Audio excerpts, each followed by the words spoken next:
Bueno, las columnas se predimensionan por cargas, ya ustedes lo han hecho. Peso integral le da un área de columna. El ancho mínimo de una columna estructural es 25 centímetros. No puede haber columnas menores a 25 centímetros de ancho en uno de los lados. Si ustedes quieren, la columna puede tener 25 por 1 metro, pero no puede tener menos de 25. Entonces, algunos me dirán, ingeniero, pero yo he ido a la casa de mi abuelita y un maestro ha hecho una columna de 13 centímetros del grosor de la pared. ¿Cómo fue? Es que eso se llama columna de amarre en una albañilería confinada. Vamos a hacer una mentalista para hablar de esto. ¿Qué pasa? La albañilería, un muro cualquiera, esto lo saben ustedes, porque lo han llevado.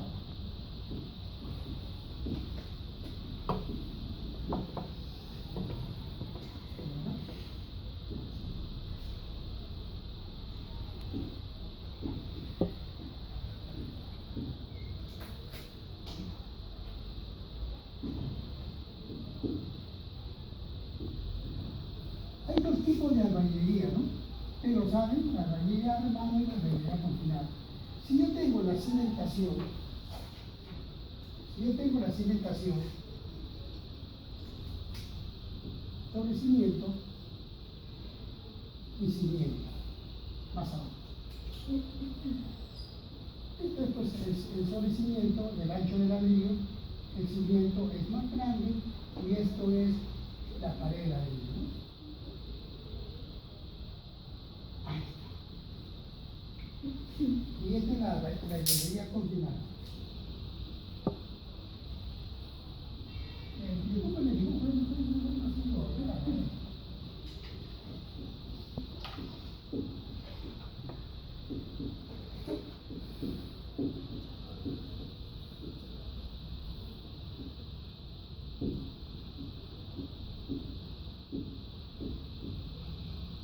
Bueno, léase como que está bien. Miren, tenemos dos albañilerías. Esta le vamos a llamar armada y esta le vamos a llamar confinada.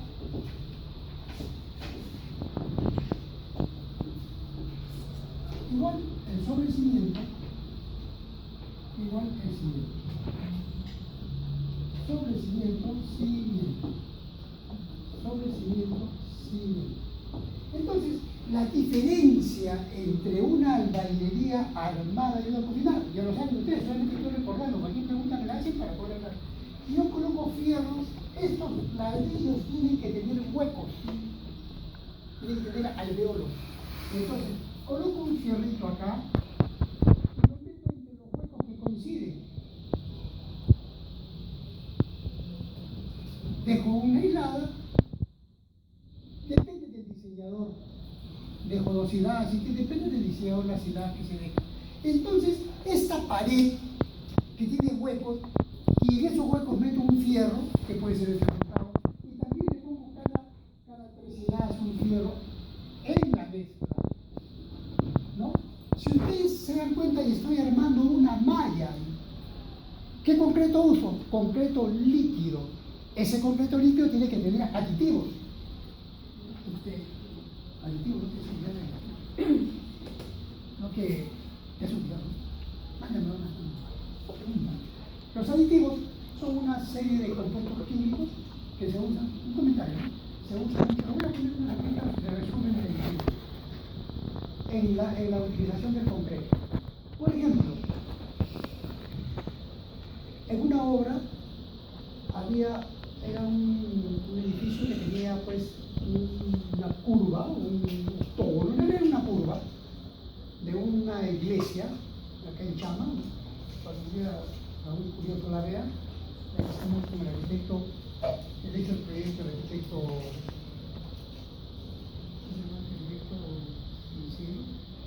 pues ya me voy a contar, primero que otro arquitecto, esto es Nápoles, sobre la cimentación, hicieron un muro de contención que tenía que venir amarrado al edificio del cementerio de San Marcos.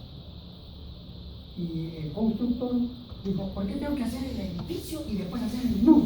Le dije, porque el talón del muro, o sea, el pie del muro de contención, tiene que venir unido a las zapatas del edificio. Viga de conexión, cimentación conectada, que hablamos la semana pasada.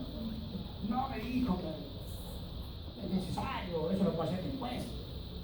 Y este señor hizo el muro de contención sin conectarlo a nada. Entonces fue una medida de, ¿no? Acá había una acequia, plantitas por acá, árboles por acá, ¿no? Y acá el muro de contención, y acá venía pues la diferente columna del cementerio de la provincia, con zapatas aquí, y la zapata del muro de contención conectado con unas vigas,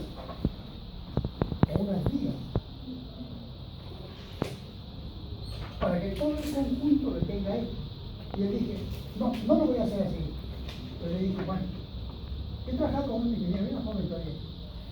Entonces le dijimos, bueno, entonces esto que se llama talón, esto va a tener que tener un tamaño como de 8 metros, porque esto medía 15 metros. Y de acuerdo al suelo arenoso del costado, tenía que tener un buen talón, porque si ustedes patinan, se regalan, se ponen un zapato ancho y ya no se mueven para acá, así o no. Más ancho el apoyo, más rozamiento.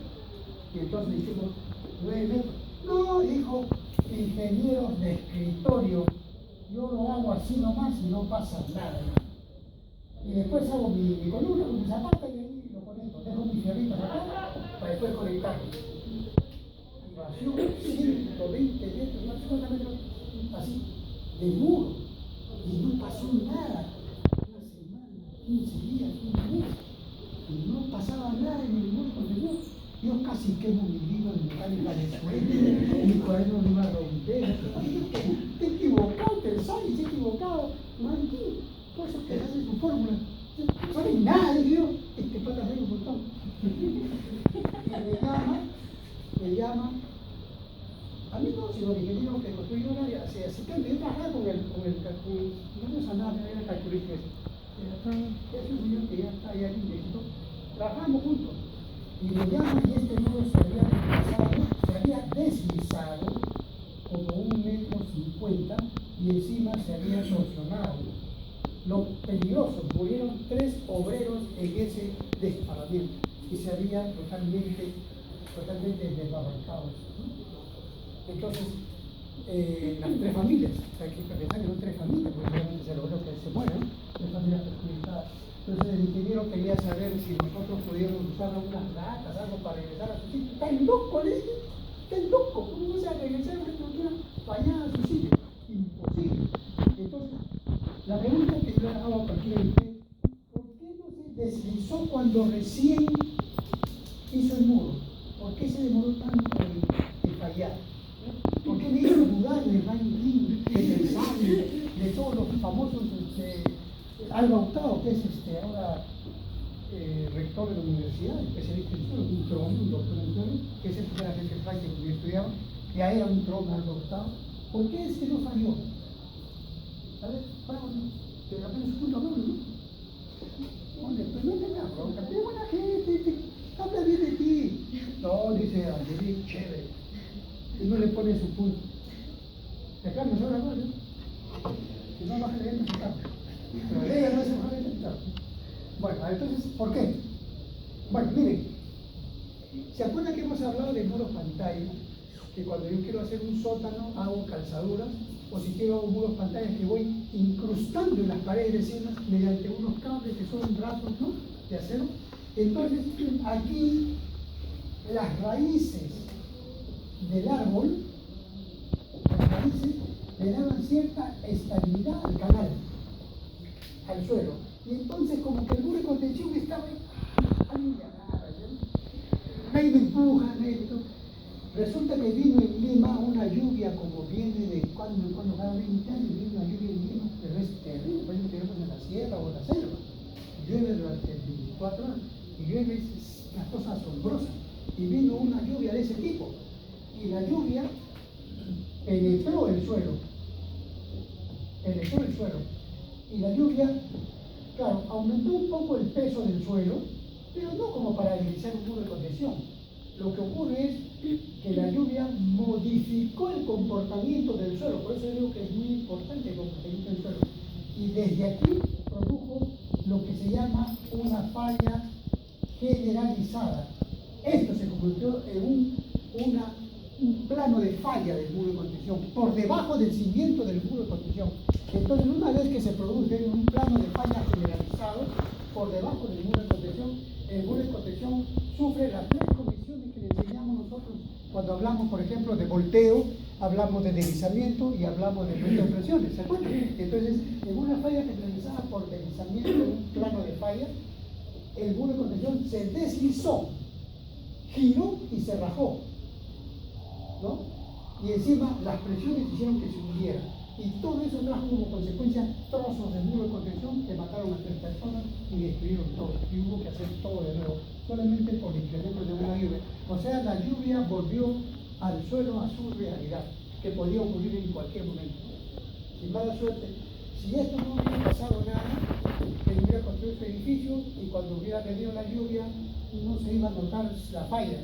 Claro, hubiera pasado como una mentira verdadera, ¿no? Que él en realidad construía como le daba la gana y no pasaba nada, pero bastó una lluvia para traer abajo toda su teoría porque no respetó el proyecto. Entonces, siempre hay que tener cuidado de que un proyectista de arquitectura, desde que comienza, tiene que alternar con los especialistas que lo van acompañando en el diseño, ¿no? Entonces, por eso es que la idea que dice Brown, ingeniero, si el pórtico se mueve, entonces el muro mejor lo separo del pórtico. Lo separo, le dejo una abertura y le pongo el tecnopor. Porque digo, pero el muro se puede caer. No, pues le pongo su columna al costado, acá, su otra columna al otro lado y su viguita. Y ese muro lo vuelvo muro confinado.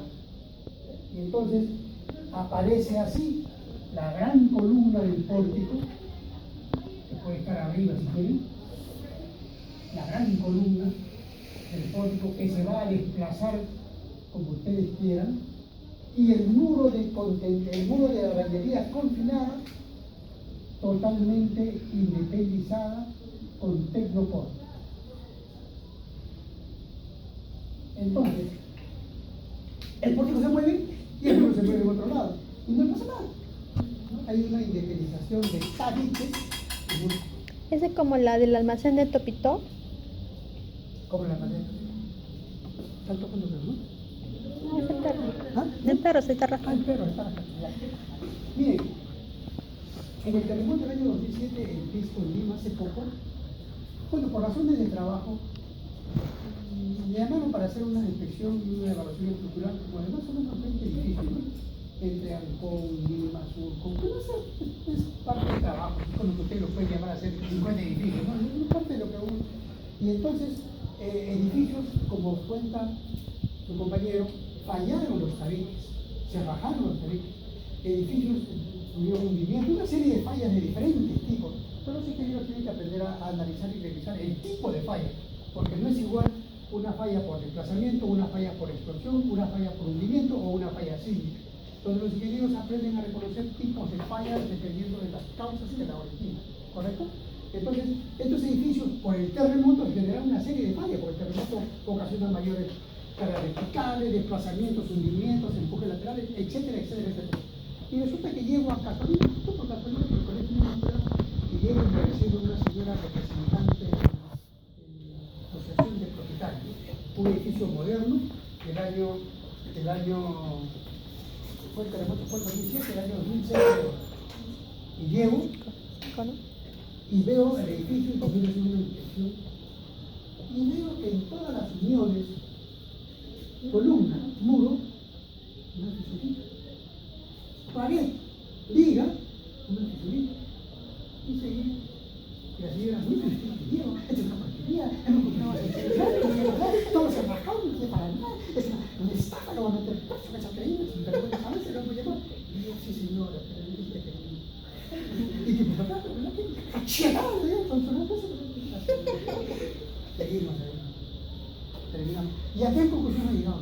¿A qué conclusión ha llegado? Porque yo no puedo soportar llegar a un lugar que está cayendo el edificio, ¿cómo es posible? Nos han tapado la luz sin vergüenza, ¿no? Y todavía hemos parado así. Y le digo, señor, ahora quiero que me escuche. Pero tiene un desarmadorcito, una tijera, sí, le vamos a cortar. Y en el borde, entre la pared y la columna, hice saltar el tarrajero. Lo que pasa es que la construcción se tarrajea la columna, se tarrajea el muro y el tecnopor no lo van a dejar ahí, pues, porque el tecnopor se va a salir. Entonces, ¿qué hacen los obreros? Lo tarrajean. Y saben que en caso de un sismo se mueve la columna, se mueve la pared y ahí se va a fisurar en el tecnopor, no el ladrillo ni la columna, el tecnopor. Y entonces todo el edificio se había movido y se había bajado en el tecnopor. Y entonces le digo, señora, te diré, este edificio que ha sido construido el año pasado, tiene usted la suerte de haber comprado un edificio con una tecnología actual y moderna. Yo acabo de recorrer muchos edificios a raíz del sismo y muchos se han bajado las paredes en la mitad, otros se han fracturado las paredes, otros se han caído en un pedazo de pared porque ha habido choque entre el muro y la columna. Sin embargo, este edificio está generado con tecnopor, la unión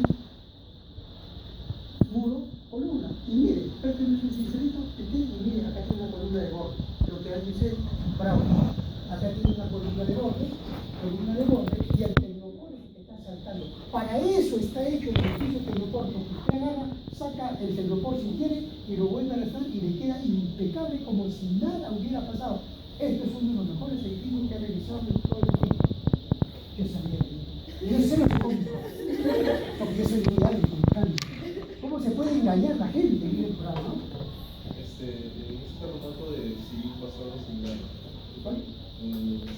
Claro, en el terremoto del civil, lo que cuenta su... Sí, allí estaban los muros íntimamente ligados a los pórticos. O sea, no es que esté mal construido el civil, aunque también estaba medio mal construido, ¿no? Porque yo me acuerdo que estaba estudiando y quise sacar punta ni lápiz, pero al 2AH, eso que... Entonces se había gastado la punta y comencé a instalar. Llegué al ladrillo, y con mi lápiz hacía huecos en la pared. Lo que pasa es que son obras hechas por el Estado. Yo trabajando obras por el Estado, y le voy a contar por qué. A veces en San Marcos estaban haciendo edificios matemáticas y afuera de San Marcos la avenida Venezuela. Y entonces yo estaba me contrataron para una obrita y al final me contrataron dos obras, una de Invermed y una de San Marcos, más amigos estos contratistas. Y bueno, yo era joven y dije, pónganme todas las obras que quieran, pero los jóvenes son cuando son jóvenes, ahora ya ahora ni hablar, no, media obra nomás, ¿no? Pero ustedes cuando son jóvenes, ponme las que quieras, que vengan, ¿no? Como si fueran chelas, ¿no? Lo más. Entonces, yo salía, entraba corriendo a San Marcos, atendía al ingeniero de San Marcos, supervisorio, lo salía corriendo a la obra de Invermed y atendía a los ingenieros de Invermed, y hacía nada en eso. Y resulta que mi ingeniero jefe, el inmediato superior, veo que cuando yo salgo de San Marcos, atiendo al supervisor de San Marcos, se va el supervisor de San Marcos, salgo corriendo a ver mi obra, que se había ido el ingeniero de Invermed, salgo a ver, y mi jefe le había dicho al maestro de obra, métele piedra a esa vereda, porque tenemos que ahorrar. Casi me da un ataque. ¿Qué? Mi jefe te ha dicho que yo le meta piedra de zanja a un concreto estructural de veredas, un concreto de 175 diseñado para veredas y para que dure 30 años, le voy a meter piedra de zanja y le voy a reducir el concreto a 140, ese está loco, ¿eh? Devuelva el camión y bote todas sus piedras y me echa concreto de 175. Pero ingeniero, no me interesa, claro, porque cuando digo una obra me hacía reír la obra, ¿no? Y con ajos y cebolla dejé desde su punto de vista. Y se vació concreto de 175 sin agregarle piedra de zanja, que es concreto ciclópeo. O sea, fue un ingeniero, una obra estructural. Han pasado 30 años y todavía sigue la vereda. O sea, las veredas fallan porque las hacen mal, lo que le da la gana. La arquitectura y la ingeniería, si se hace bien, no tiene por qué fallar. Y si falla, debe ser restituible. Pero esas fallas que hacen, usted camina por la avenida Eduardo de Javis y ven cómo se sale la superficie de la vereda y se van haciendo huecos. Pasa un carro por el asfalto y se sale el asfalto y van haciendo huecos. Eso no tiene por qué pasar. Hay un envejecimiento propio de la estructura, de la construcción. Claro, para eso se diseña 30 años, pero no a los 3 años. Entonces, cuando ustedes compren una casa en Miraflores que tiene 40 años, lo primero que tienen que hacer, cambian todas las redes de agua y todas las redes eléctricas y todas las redes de agua. Y ven si hay necesario colocar algunas columnas de reforma y reforzar elementos. Y esa casa recupera su lozanidad de hace 30, 40 años. Pero pretender que una casa antigua, seguir usando el agua, eso ya pasó su tiempo de vencimiento. Si tiene 40 años, den las gracias que no se ha caído, porque ha sido bien hecha. Pero una construcción mal hecha, donde le cambien el concreto, le cambien eso, no dura absolutamente nada. Entonces eso pasa, y lamentablemente la obra de civiles, yo era un estudiante de civiles, yo me sorprendió, yo dije, habrá fallado la estructura por algo, como tú dices, es verdad, ahí los muros estaban unidos a las columnas y se rajaron los muros. Pero dentro de esas cosas que ocurrieron por una falla estructural sísmica, que hoy día ya no debe pasar, también es cierto que con un lápiz 2H o HD yo no puedo bajarme un tarjero. Entonces, porque estaba mal hecho. Hay de esas cosas, ¿no? Recuerdo que en un curso también nos hablaron de ese problema y dijeron que a diferencia que civiles acá no falló porque había vigas superaltadas invertidas. Eso es lo que vamos a ver ahorita. Eso es lo que no entiendo muy bien. Ahorita vamos a ver eso. Regresemos ahora para rematar bien. Ya tenemos una idea de la ingeniería. Entonces hemos aprendido a diseñar las columnas por el método de cargas para integrar la sección de la columna. Entonces después hay un método que se llama por esbeltez.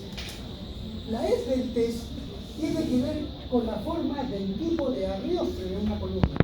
Miren, si yo tengo una columna como esa que está allá, este es el símbolo de empotramiento. Columna empotrada en el suelo y libre arriba,